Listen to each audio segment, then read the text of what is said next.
So yes all students, a very good evening to you all and welcome to Enlightened Educators. So ಇವತ್ತು ನಾನು ಒಂದು EPC ಮೇಲೆ ಒಂದು important ವಿಡಿಯೋನ ಮಾಡ್ತಾ ಇದ್ದೀನಿ. ನಾಳೆ ನಿಮ್ಮ EPC ಎಕ್ಸಾಮ್ ಇದೆ. ಸೊ ನೀವು ಹೇಗೆ ನೀವು ಎಕ್ಸಾಮ್ ಹಾಲ್ ಅಲ್ಲಿ ಇರಬೇಕು and what you have to how you have to present your answer paper, especially for EPC, because EPC is completely a theory subject. EPC ಏನು theory subject ಅಲ್ವಾ. So ಹಾಗಾಗಿ ನೀವು ಹೇಗೆ ರಿಪ್ರೆಸೆಂಟ್ ಮಾಡಬೇಕು ಅಂತ. So first main thing you got to write all the answers and points as I told you. DST also, DSTಲೂ ನಿಮಗೆ theory ಇರೋ ಕಡೆ ಎಲ್ಲ ನಾನೇನು ಹೇಳಿದ್ದೆ, ಆನ್ಸರ್ಸ್ ಅಂಡ್ ಪಾಯಿಂಟ್ಸ್, ರೈಟ್? ಹಾ, then your diagram should be in pen. You all know that, right? ನಿಮ್ಮ diagram ಯಾವ್ದ್ರಲ್ಲಿ ಇರಬೇಕು? ಪೆನ್ನಲ್ಲಿ ಇರಬೇಕು. ಮತ್ತೆ you should not write any kind of stories. ಹೌದಾ? ಯಾವುದೇ ತರದ ಒಂದು ಸ್ಟೋರೀಸ್ ಎಲ್ಲ, ಕಥೆಗಳು, ಪುರಾಣ ಏನು ಬರೆಯಂಗಿಲ್ಲ.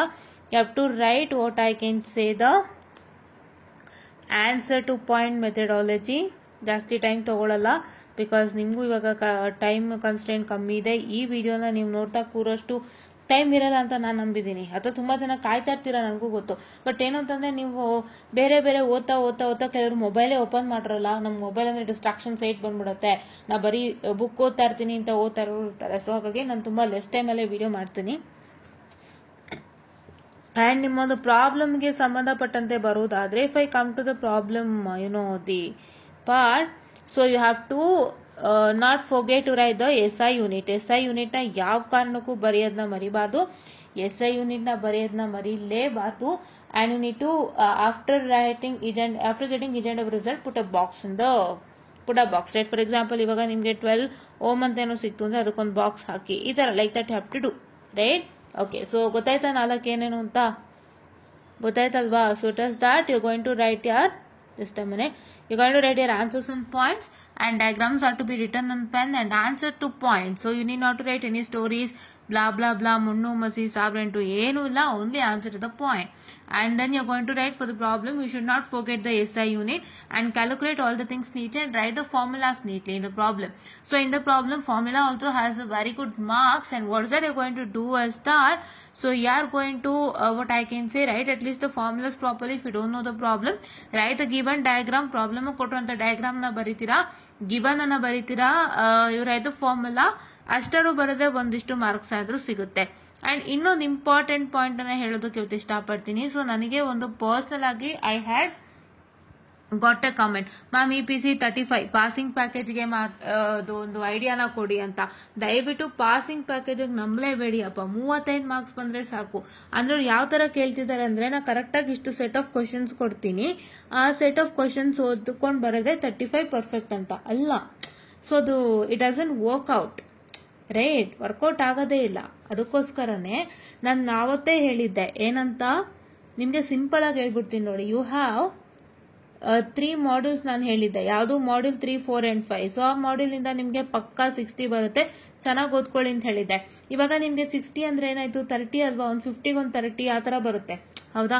I don't have any idea. But 60ಗೆ 100 ಅಂದ್ರೆ 50ಗೆ 30 ಬರುತ್ತೆ. Because if it is for 50 then it divide by 2 ಅಲ್ವಾ? ಈಸಿ. ಸೊ ಈಗ 100 ಔಟ್ ಆಫ್ 100 ಅಂದ್ರೆ 50ಗೆ ಎಷ್ಟು? 50ಗೆ 50, ರೈಟ್? So 100 by 2 is 50. ಅದೇ ತರ you need to divide it by 2 because you are converting into half part of your marks ಅಲ್ವಾ? So ಹಾಗಾಗಿ if you divide 60 by 2, 60 by 2 divide ಮಾಡಿದ್ರೆ ಎಷ್ಟಾಗುತ್ತೆ?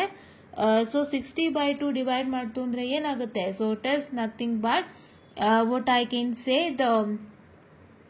so it is nothing but what I can say this one, which one? 30 ಆಗುತ್ತೆ. Because so ನಿಮ್ಗೆ 100ಗೆ 36 ಅಂದ್ರೆ 50ಗೆ ಎಷ್ಟಪ್ಪ?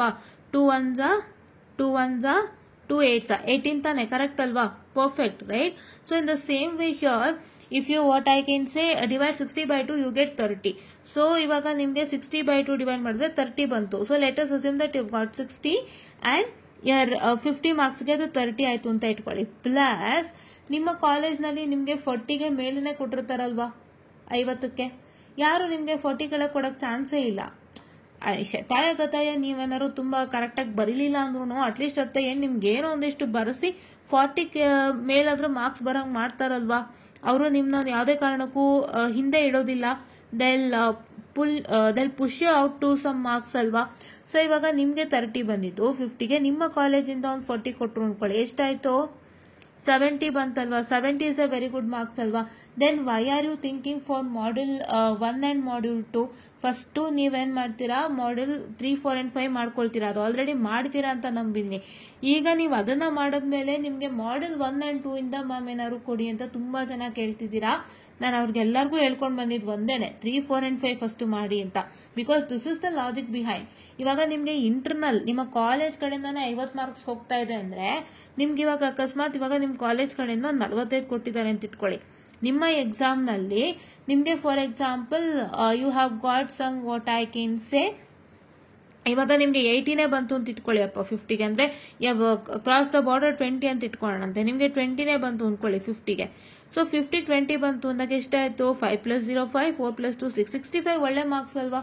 65 ಗಿಂತ marks ಬೇಕಾ ನಿಮ್ಗೆ, ಹೌದಲ್ವಾ. ಸೊ ಯಾಕೆಂದ್ರೆ ಕೆಲವೊಂದು ಸಬ್ಜೆಕ್ಟು ಒಂದು ಡಿಫಿಕಲ್ಟಿ ಲೆವೆಲ್ ಆಗಲಿ ಬೇರೆ ಮ್ಯಾಟ್ರಲ್ ಆಗಲಿ ಹಾಗೆ ಇರುತ್ತೆ. ಸೊ ಅದರಲ್ಲಿ ನಿಮ್ಗೆ ಒಂದು ಪಾಸ್ ಆದ್ರೆ ಸಾಕು ಅಂತ ತುಂಬಾ ಜನ ಐಡಿಯಾ ಇಟ್ಕೊಂಡಿರ್ತೀರಾ. ಅವ್ರಿಗೆಲ್ಲರಿಗೂ ಇದೊಂದು ಸೊಲ್ಯೂಷನ್ ಅಲ್ವಾ. ಸೊ ಹಾಗಾಗಿ ಯಾವುದೇ ತರ ಮಾಡ್ಯೂಲ್ 1 and 2 ಬಗ್ಗೆ ಸಿಕ್ಕಾಬಟ್ಟೆ ತಲೆ ಕೆಡ್ಸ್ಕೋಬೇಡಿ. ನಾನು ಇದ್ರ ಮುಖಾಂತರ ನಿಮ್ಗೆ ಹೇಳೋಕ್ ಹೊರಟಿದ್ದು, ಮಾಡ್ಯೂಲ್ 1 and 2 ಬಗ್ಗೆ ಸಿಕ್ಕಾಬಟ್ಟೆ ತಲೆ ಕೆಡ್ಸ್ಕೋಬೇಡಿ. ತುಂಬಾ ತಲೆ ಕೆಡ್ಸ್ಕೊಂಡು ಮಾಡ್ಯೂಲ್ 1 and 2 ಇಂದ ನಾನು ಏನ್ ಮಾಡ್ಲಿ ಅಂತ ತಲೆನೇ ಕೆಡ್ಸ್ಕೋಬೇಡಿ. ನಾನು ಅದಕ್ಕೆ ಇದನ್ನ ಎಕ್ಸಾಂಪಲ್ ಆಗಿ ಕೊಟ್ಟಿದ್ದು. ಯಾಕೆಂದ್ರೆ ನಿಮ್ಮ ಇಂಟರ್ನಲ್ ಅಲ್ಲೇ ನಿಮ್ಗೆ 40ಗೂ ಮೇಲ್ ಕೊಟ್ಟಿರ್ತಾರೆ, ಇಲ್ಲ ಅಟ್ಲೀಸ್ಟ್ 30 ಮೇಲ್ ಕೊಟ್ಟಿರ್ತಾರೆ. 30 ಕೆಳಗಂತೂ ಕೊಡೋ ಚಾನ್ಸಸ್ ಇಲ್ಲ. ನಿಮ್ಗೆ 35 ಇಂದಾನೇ ಸ್ಟಾರ್ಟ್ ಆಗುತ್ತೆ ಲೆಕ್ಕ. ಸೊ ನಿಮ್ಗೆ 35 ಇಂದ 50 ಒಳಗೆ ಎಷ್ಟಾರು ಕೊಟ್ಟಿರ್ತಾರೆ.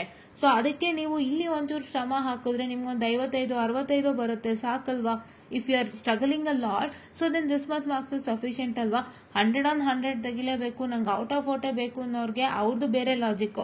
ಬಟ್ ನನಗೆ ಇಲ್ಲಿ ತುಂಬಾ ಜನ ಮೆಸೇಜ್ ಮಾಡಿದಂತವ್ರನ್ನ ನಾನು ನೋಡೋದಾದ್ರೆ, ಐ ಹೋಪ್ ತುಂಬಾ ಜನಕ್ಕೆ ನಾವು EPC ಪಾಸ್ ಆದ್ರೆ ಸಾಕು, ತುಂಬಾ ಕಷ್ಟ ಇದೆ ಅಂತ ತುಂಬಾ ಜನ ಹೇಳ್ದೋರಿದ್ರು. ಅವರೆಲ್ಲರಿಗೂ ಇದೊಂದು ಸೊಲ್ಯೂಷನ್ ಅಲ್ವಾ. ಸೊ ಹಾಗಾಗಿ don't just worry about your first and second module. So first and second ಮಾಡ್ಯೂಲ್ಗೆ ಏನ್ ಮಾಡ್ಬೇಕು ಅಂತ ನಾನೇ ಹೇಳ್ಬಿಡ್ತೀನಿ, ಕೇಳಿಸ್ಕೊಳ್ಳಿ. ಫಸ್ಟ್ ಅಂಡ್ ಸೆಕೆಂಡ್ ಮಾಡ್ಯೂಲ್ಗೆ ನೀವು ಸೆಕೆಂಡ್ ಮಾಡ್ಯೂಲ್ಗೆ full model question paper, model question paper plus what I can say internal question paper ಓದಿ ಸಾಕು. ನಿಮ್ಮ ಇಂಟರ್ನಲ್ ಕ್ವೆಶ್ಚನ್ ಪೇಪರ್ ಏನ್ ಕ್ವೆಶ್ಚನ್ಸ್ ಬಂದಿತ್ತು ಪ್ಲಸ್ ಮಾಡೆಲ್ ಕ್ವೆಶ್ಚನ್ ಪೇಪರ್ ಏನ್ ಬಂದಿದೆ ಅದಷ್ಟು ಮಾಡ್ಕೊಳ್ಳಿ ಸಾಕು. ಅದಷ್ಟು ಬಿಟ್ಟು ಬೇರೆ ಎಲ್ಲಿಂದಾನು ಬರಲ್ಲ, ಆಯ್ತಾ. ಅಷ್ಟು ಬಿಟ್ಟು ಬೇರೆ ಎಲ್ಲಿಂದಾನು ಬರಲ್ಲ. ನಾನು ಇವತ್ತು ಬೆಳಗ್ಗೆನೂ ಅದೇ ಮೆಸೇಜ್ ಹಾಕ್ತೆ. ನನಗೆ ಈ ವಿಡಿಯೋ ಬೆಳಗ್ಗೆನೆ ಮಾಡ್ಬೇಕಾಗಿತ್ತು, ನನ್ಗಾಗ್ಲೇ ಇಲ್ಲ ಬೆಳಗ್ಗೆ. Seriously I was out and ನಾನು ಎಲ್ಲಿದ್ನೋ ಅಲ್ಲಿಂದಾನೇ ನಿಮ್ಗೆ ಒಂದು ಟೆಕ್ಸ್ಟ್ ಮೆಸೇಜ್ ಅನ್ನ ಹಾಕಿದ್ದೀನಿ ಕಮ್ಯುನಿಟಿ ಪೇಜ್ ಅಲ್ಲಿ. ನೀವು ಮಾಡ್ಯೂಲ್ 2ಗೆ ಏನ್ ಮಾಡ್ಬೇಕು, ಮಾಡೆಲ್ ಕ್ವೆಶ್ಚನ್ ಪೇಪರ್ ಪ್ರಾಕ್ಟೀಸ್ ಮಾಡ್ತಾ ಇರಿ, ನಾನು ಸಾಯಂಕಾಲ ವಿಡಿಯೋ ಮಾಡ್ತೀನಿ ಅಂತ ಅಲ್ಲಿಂದಾನೇ ಕೂತು ನಾನು ನಿಮ್ಗೆ ಒಂದು ಏನಂತಾರೆ ಟೆಕ್ಸ್ಟ್ ಮೆಸೇಜ್ ಮಾಡಿದೀನಿ ಕಮ್ಯುನಿಟಿ ಪೇಜ್ ಅಲ್ಲಿ. ಬಹಳಷ್ಟು ಜನ ಲೈಕ್ ಕೊಟ್ಟಿದ್ದೀರಾ, ಚೆಕ್ ಮಾಡ್ಕೊಳ್ಳಿ, ಓಕೆನಾ. ಯಾ ಅಂಡ್ ನಿಮ್ಮ ಮಾಡ್ಯೂಲ್ ನಂಬರ್ 2 ಕತೆ ಆಯ್ತು. ಈಗ ಮಾಡ್ಯೂಲ್ ನಂಬರ್ 1ಗೆ ಏನು ಅಂತ ಹೇಳಿದ್ರೆ ನಾನು ಫರ್ದರ್ ಹೇಳ್ತೀನಿ ಅಂತ ಹೇಳಿದೆ. ಮಾಡ್ಯೂಲ್ ನಂಬರ್ 1ಗೆ ಟ್ರಾನ್ಸಿಸ್ಟರ್ ಬಯಾಸಿಂಗು, ವೋಲ್ಟೇಜು ಮತ್ತೆ CC ಆಂಪ್ಲಿಫೈಯರ್ ಮಾಡ್ಕೊಳ್ಳಿ. ಮತ್ತೆ ಇದು ಚಾಪ್ಟರ್ 2 ನಲ್ಲಿ H ಪ್ಯಾರಾಮೀಟರು ಮತ್ತೆ ನಿಮ್ಮ ಒಂದು ಯಾವ್ದದು 2 ಟ್ರಾನ್ಸಿಸ್ಟರ್ ಮಾಡೆಲ್ ಏನಿದೆ ಅದನ್ನ ಮಾಡ್ಕೊಳ್ಳಿ. ಅದೆರಡೂ ಚೆನ್ನಾಗಿ ಮಾಡ್ಕೊಳ್ಳಿ. ಅದೇನೋ ಒಂದು ಕ್ವಶನ್ ಇದೆ ಅಂತಲ್ಲ, ದಟ್ ಇಸ್ ನೀವು H parameter model for CE, CC and CB, that is common emitter, common base and common collector ಕಾನ್ಫಿಗರೇಷನ್ಸ್ಗೆ ನಿಮ್ಮ ಒಂದು H ಪ್ಯಾರಾಮೀಟರ್ದು ಒಂದು ಮಾಡೆಲ್ ನ ಡೆವಲಪ್ ಮಾಡ್ಬೇಕಂತ ಆ ತರದ ಒಂದು ಕ್ವಶನ್ ಏನೋ ಇದೆ ಅಂತಲ್ಲ. So that question is of quite importance ಅಂತೆ. ಸೊ ಹಂಗಾಗಿ you study that and study 2 transistor model ಅದನ್ನ ಸ್ಟಡಿ ಮಾಡಿ. ಆಮೇಲೆ ಇದ್ರಲ್ಲಿ ಏನು ಅಂದ್ರೆ ಟ್ರಾನ್ಸಿಸ್ಟರ್ ಬ್ಯಾಸಿಂಗ್ ಕಂಪ್ಲೀಟ್ ಆಗಿ ಓದಿ, ವೋಲ್ಟೇಜ್ ಆಂಪ್ಲಿಫೈರ್ ಕಂಪ್ಲೀಟ್ ಆಗಿ ಓದಿ, CC ಆಂಪ್ಲಿಫೈರ್ ಕಂಪ್ಲೀಟ್ ಆಗಿ ಓದಿ. ನಿಮ್ಮ ಒಂದು chapter 2 that is BJT AC model ಇಂದ ಏನೇನ್ ಮಾಡ್ಕೊಳ್ತೀರಾ, you just have to what I can say practice with respect to ಏನ್ರ ಮೇಲೆ ಪ್ರಾಕ್ಟಿಸ್ ಮಾಡ್ತೀರಾ, you have to practice with respect to what I can say the this one, which one, that is your internal question paper plus the 2 topics I have told you. Howda ಈಗ ಏನೇನ್ ಮಾಡ್ಬೇಕು ಅಂತ ಹೇಳಿದೆ ನಾನು. I have told you study for model number 2, test model question paper plus what I can say the internal paper. ಆಯ್ತಾ. ನೀವು ಒಂದ್ಸತಿ just ನೋಡ್ಕೊಳ್ಳಿ ಸಾಕು, ಆಯ್ತಾ. ನಿಮ್ಗೆ 3 ಮಾಡ್ಯೂಲೇ ನಿಮ್ ಹೊಟ್ಟೆ ತುಂಬಿಸುತ್ತೆ, ಅಂದ್ರೆ ನಿಮ್ 3 ಮಾಡ್ಯೂಲೇ ಒಳ್ಳೆ ರಿಸಲ್ಟ್ ಕೊಡುತ್ತೆ. ಅದಕ್ಕೆ ನಾನು ಮಾಡ್ಯೂಲ್ 3, 4 and 5 ಫಸ್ಟೇ ಮಾಡಿದ್ದು. ಆಲ್ಮೋಸ್ಟ್ ನೀವು ಇದಕ್ಕೆ ಸಂಬಂಧಪಟ್ಟಂತೆ ನೀವು ಯಾವುದೇ ವಿಡಿಯೋನ ಹುಡುಕಿ, ನನ್ನ ಚಾನಲ್ ಬಿಟ್ಟು ನೀವು ಯಾವುದೇ ವಿಡಿಯೋ ಹುಡುಕಿದ್ರು ಕೂಡ ನಿಮ್ಗೆ ಎಲ್ಲರೂ ಸ್ಟಾರ್ಟ್ ಮಾಡೋದೇ ಮಾಡ್ಯೂಲ್ 3, 4 and 5 ಇಂದ. ನೀವು ಎಲ್ಲಿ ಬೇಕಾದ್ರೂ ನೋಡಿ, ನೀವು ಯಾವ ಕಡೆನಾದ್ರೂ ನೋಡಿ, ಎಲ್ಲ ಸ್ಟಾರ್ಟ್ ಮಾಡೋದೇ module 3, 4 and 5. Because module 3, 4 and 5 will fulfil your subject. ನಿಮ್ಗೆ ಯಾವುದೇ ತರ ಭಯ ಇರಲ್ಲ, ಟೆನ್ಷನ್ ಇರಲ್ಲ. ಹೋಗಿದ ತಕ್ಷಣ ಬರೀತೀರಾ 60 ಅಂತೂ ಗ್ಯಾರಂಟಿ, ಹೌದಾ? 60 ಮಾರ್ಕ್ಸ್ಗಿಂತನೂ ಬೇಕಾ? ಅದಕ್ಕೆ ಫಸ್ಟ್ ಮಾಡೆಲ್ 3, 4 and 5 ಅದನ್ನ ಚೆನ್ನಾಗಿ ಓದಿದೀರಾ, ಪ್ರಾಕ್ಟೀಸ್ ಮಾಡಿದೀರಾ, ನಾನೇ ಇಂಪಾರ್ಟೆಂಟ್ ಕೊಟ್ಟಿದ್ದೀನಿ, ಅದನ್ನೇ ಓದಿದೀರಾ ಅಂತ ನಂಬಿದ್ದೀನಿ. ನಾನು 60 ಮಾರ್ಕ್ಸ್ಗಂತೂ ನಿಮ್ಮನ್ನ ರೆಡಿ ಮಾಡಿ ನಿಮ್ಮ ಬೇಸ್ಮೆಂಟ್ನ ರೆಡಿ ಇಟ್ಟಿದ್ದೆ. ಬಟ್ ಇನ್ನು 2 ಮಾಡೆಲ್ ನಂಗೆ ಮಾಡೋಕ್ಕಾಗ್ತಿಲ್ಲ ಡ್ಯೂ ಟು ವರ್ಕ್ಸ್ ಆ್ಯಂಡ್ ಇವತ್ತು ನಾನು ತಗೊಳ್ತಾ ಇದ್ದೀನಿ. ಅದು ಇವತ್ತೂ ಸ್ವಲ್ಪ ಕಷ್ಟ ಆಯಿತು ಅಂತಲೂ ತಗೊಳ್ತಾ ಇದ್ದೀನಿ. Fine, okay. ನನ್ನ ಕೆಲಸಗಳು ಬಿಟ್ಟು ನಿಮಗೂ ಇವತ್ತು ಬಂದಿದ್ದೀನಿ, ಓಕೆನಾ? ಹಿಂದೊಂದು ದಿನ ಬಂದಿದ್ದೀನಿ ಅಂತ ಅನ್ಕೋಬೇಡಿ, ಬಿಕಾಸ್ ತುಂಬಾ ಜನ ಅನ್ಕೊಳ್ತಾರೆ ಹಿಂದೊಂದು ದಿನ ಹೇಳ್ತಿದಾರಲ್ಲ ಅಂತ. ಹಿಂದೊಂದು ದಿನ ಅಂತಲ್ಲ, ನಮ್ಮ ಕೆಲಸಗಳು ಯಾವ ಮಟ್ಟಕ್ಕಿದೆ ಅಂದ್ರೆ ಇವತ್ತು ಬಂದು ವಿಡಿಯೋ ಮಾಡೋ ಪರಿಸ್ಥಿತಿ. So that is what is ನಮ್ಮ ವರ್ಕ್ಗಳು ಆಗಿದೆ. ಆ್ಯಂಡ್ ನಾವು ಅದರಲ್ಲೂ ಕೂಡ ನಿಮಗೆ ಹಿಂದೊಂದು ದಿನನೂ ಒಂಚೂರು ಗೈಡೆನ್ಸ್ ಅನ್ನ ಕೊಡ್ತಾ ಇದೀವಿ. We are trying to push you up so that you can easily crack your exam ಅಂತ. ಸೊ ಹಾಗಾಗಿ ಓಕೆನಾ, ಇವಾಗ ನೀವು ಮಾಡೆಲ್ 3, 4 and 5 ಚೆನ್ನಾಗಿ ಪ್ರಾಕ್ಟೀಸ್ ಮಾಡಿದೀರಾ. ಮಾಡೆಲ್ 2 ಪ್ರಾಕ್ಟೀಸ್ ಮಾಡ್ಬೇಕಾದ್ರೆ model question paper with internal question internal ನಿಮ್ಮ ಕಾಲೇಜಲ್ಲಿ ಏನ್ ಕೊಟ್ಟಿದ್ರೆ ಅದು ಮಾಡ್ಕೊಳ್ಳಿ. ಮಾಡೆಲ್ ನಂಬರ್ 1ಗೆ ನಾನು ಹೇಳಿದಂತೆ study the transistor biasing, voltage amplifier, CC amplifier full ಓದ್ಕೊಂಡ್ಬಿಡಿ.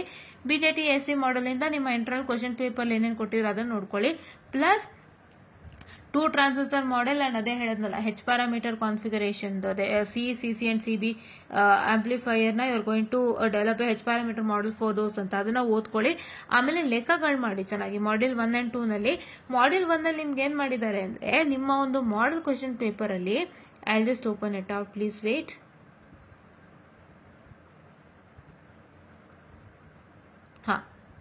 ನಿಮ್ಮೊಂದು ಮಾಡೆಲ್ ಕ್ವಶನ್ ಪೇಪರ್ ಅಲ್ಲಿ ಹೆಚ್ಚಾಗಿ ಪ್ರಾಬ್ಲಮ್ಸ್ ಅನ್ನೇ ಕೊಟ್ಟಿದ್ದಾರೆ. See all are problems. So ಈ ಪ್ರಾಬ್ಲಮ್ಸ್ ಗಳನ್ನೆಲ್ಲ ಚೆನ್ನಾಗಿ ಪ್ರಾಕ್ಟೀಸ್ ಮಾಡಿ. ನಾನು ಯಾಕೆ ಹೇಳ್ತಾ ಇದೀನಿ ಅಂದ್ರೆ ನಿಮ್ಗೆ ಲೆಕ್ಕ ಕೊಟ್ಟರು ಇದ್ರ ಬೇಸಿಸ್ ಮೇಲೆ ಲೆಕ್ಕ ಬಂದ್ಬಿಡುತ್ತೆ. ಸೊ ಅವಾಗ ಈಸಿಯಾಗಿ ಪಾಸ್ ಮಾಡ್ಬೋದಲ್ವಾ? ನಿಮ್ಮ ಕ್ವಶನ್ ಪೇಪರ್ ಹೇಗಿರುತ್ತೆ ಅಂದ್ರೆ ಒಂದು ಲೆಕ್ಕ ಒಂದು ಥಿಯರಿ, ಒಂದು ಲೆಕ್ಕ ಒಂದು ಥಿಯರಿ ಇರುತ್ತೆ. ಇಲ್ಲ ಅಂತಂದ್ರೆ 2 ಥಿಯರಿ ಒಂದ್ ಲೆಕ್ಕ ಆ ತರ ಇರುತ್ತೆ. So like kind of thing, ಓಕೆನಾ? So 1 theory 1 problem or 2 theories 1 problem ಆ ತರ ಇರುತ್ತೆ. So it goes on like that. So ಹಾಗಾಗಿ ಪ್ರಾಬ್ಲಮ್ಸ್ ಅಂತೂ ಎಸ್ಪೆಷಲಿ ಈ ಮಾಡೆಲ್ ಏನಿದೆ ಅದನ್ನ ವರ್ಕೌಟ್ ಮಾಡ್ಕೊಂಡ್ಬಿಡಿ. ವರ್ಕೌಟ್ ಇನ್ ದ ಸೆನ್ಸ್ ನೀವು ಆಲ್ರೆಡಿ ಮಾಡಿಲ್ಲ ಅಂತಂದ್ರೆ ಇವಾಗ ಕೂತ್ಕೊಂಡು ಒಂದ್ಸತಿ ಜಸ್ಟ್ ಬ್ರಷ್ ಅಪ್ ಆದ್ರೂ ಮಾಡಿ ಸಾಕು, ಬೇರೆ ಏನು ಬೇಡ. ಒಂದ್ಸತಿ ಜಸ್ಟ್ ಬ್ರಷ್ ಅಪ್ ಆದ್ರೂ ಮಾಡಿ. ಅದಾದ್ಮೇಲೆ ನೀವೇನ್ ಮಾಡ್ತೀರಾ ಅಂತಂದ್ರೆ what is are going to happen is that for model number 2 ಎಲ್ಲ ಥಿಯರಿ ಕೊಟ್ಟಿದ್ದಾರೆ ನೋಡಿ.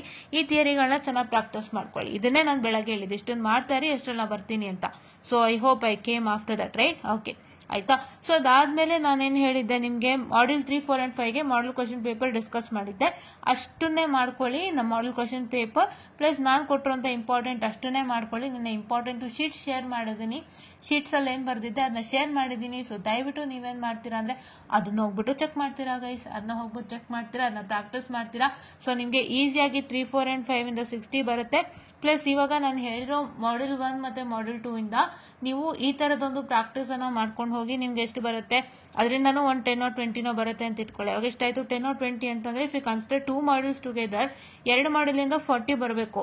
ಬಟ್ ನೀವೇನಾದ್ರೂ ನಾನು 2 ಮಾಡೆಲ್ ಇಂದ ಯಾವ್ದಾದ್ರು ಒಂದು ಸೆಲೆಕ್ಟೆಡ್ ಕ್ವಶನ್ಸ್ ಅಟೆಂಪ್ಟ್ ಮಾಡ್ತೀನಿ ಅಂತಂದ್ರೂ ನಿಮ್ಗೆ 20 ಬಂದ್ಬಿಡುತ್ತೆ.